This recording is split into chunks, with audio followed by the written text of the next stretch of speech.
তো চলে এসেছি বন্ধুরা, আমি আরেকটা ভিডিও নিয়ে। তো আগের ভিডিওতে আমার সঙ্গে তোমরা দেখেছো শিবনিবাসের মেলা। তো এই ভিডিওতে শিবনিবাসের মন্দিরগুলি তোমাদের ভালো করে দেখাবো। তো চলো আমার সঙ্গে তোমরাও দেখতে থাকো।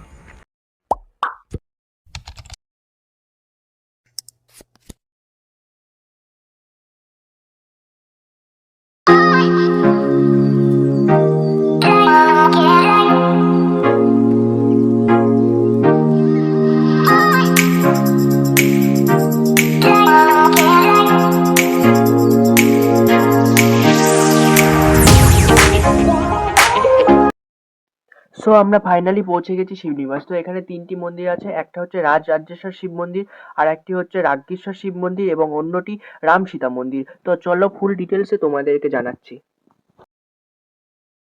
এটি হলো এশিয়ার দ্বিতীয় বৃহত্তম রাজরাজেশ্বর শিব মন্দির।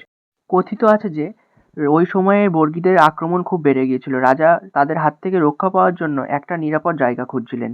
তারপর রাজা কৃষ্ণচন্দ্র তার রাজধানী কৃষ্ণনগরকে মারাঠাদের হাত থেকে রক্ষা পাওয়ার জন্য সাময়িকভাবে কৃষ্ণনগর থেকে শিবনিবাসে তার রাজধানী স্থানান্তরিত করেন। বর্গীদের হাত থেকে রক্ষা করতে ইছামতি আর চূর্ণী নদীকে খাল কেটে জুড়ে দেন। মহাদেবকে সন্তুষ্ট করতে মহারাজা শিবনিবাসে মন্দির স্থাপন করেছিলেন।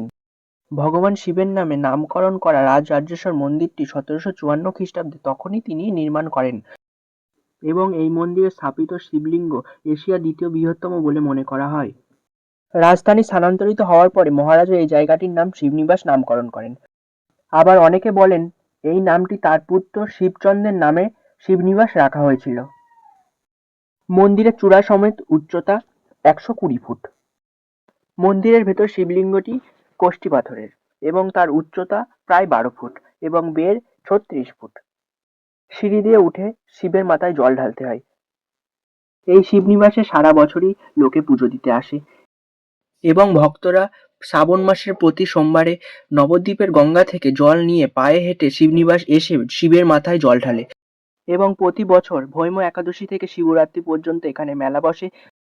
আগের ভিডিওতে তোমাদের এই শিবনিবাসের মেলাটা পুরোটা ঘুরিয়ে দেখিয়েছি। তো যারা দেখোনি এখনো পর্যন্ত আমার চ্যানেলে গিয়ে একটু দেখিয়ে এসো। ডেসক্রিপশন বক্সে আমি আমার আগের ভিডিওর লিঙ্কটা তোমাদের দিয়ে রাখবো, তো তোমরা দেখে নিও। আর এখন যে মন্দিরটা দেখছো এটা হচ্ছে রাজ্ঞেশ্বর মন্দির। এটা রাজরাজেশ্বর মন্দিরের একদম পাশেই অবস্থিত। আর এই রাজ্ঞেশ্বর মন্দিরের শিব 7.5 ফুট।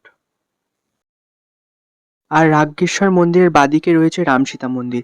এই মন্দিরটাই হলো রাম সীতা মন্দির। এই মন্দিরের ভেতরে কোনো রকম ফোন অ্যালাউ নেই।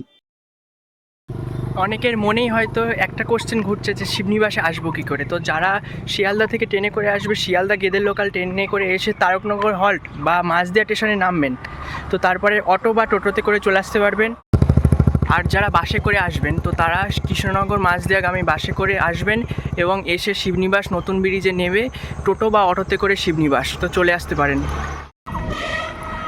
তো আজকের ভিডিওটা এই পর্যন্তই। কেমন লাগলো অবশ্যই জানিও। আর এই শিবনিবাসে কে কে এসেছো মন্দিরে তো আমাকে অবশ্যই কমেন্টে জানিও। তো দেখা হবে অন্য কোনো ভ্লগে। তো টাটা।